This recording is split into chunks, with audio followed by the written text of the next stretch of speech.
Hello, today I'm going to be showing you how to use ServScript. So if you want more instructions, you can go on our link tree and scroll down to the additional information section, and there are ServScript instructions with this in a written form if that helps you. So the first step is to go to my.fsu.edu. So once the page is loaded, you can scroll down to the bottom and click under Student Services, ServScript Application. So there's more information on how to do it on their website. However, we're going to click Add New Entry.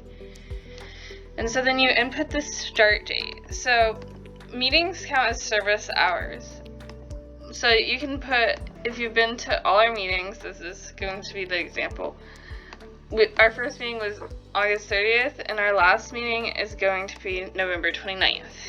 And so if you count how many hours we've had, I believe we will have 13 hours because we are not meeting the week of Thanksgiving break. But you have to adjust this for whatever attendance you have. And then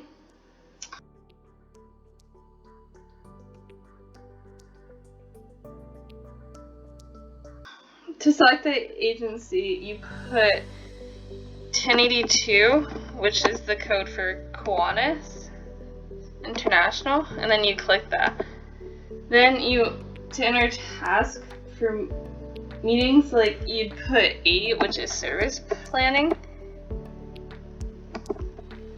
And then the supervisor title is our secretary, Elizabeth Temple, and then her title would be Circle K International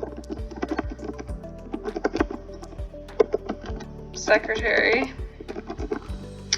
And you can find this on the Google Doc, but her phone number is 813-922-9773, or her email, which is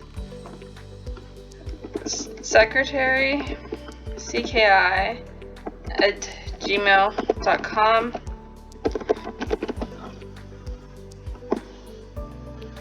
And email is the preferred method. So then you click I serve the hours listed above with my student organization, and it asks you to say the student organization, which would be the code 83 for Circle K International. And then you did not serve these as a part of our course requirements, so you leave this checked. Then you write about your experience with volunteering and stuff just as a formality. So an example is I helped plan future community service projects and events with Circle K International. And then you go on to talk about how you benefited and grew from this experience and how it served the community. So I hope this tutorial was helpful, and if you have any questions, reach out to any of our officers and they should be able to help you. Thanks much and have a wonderful day.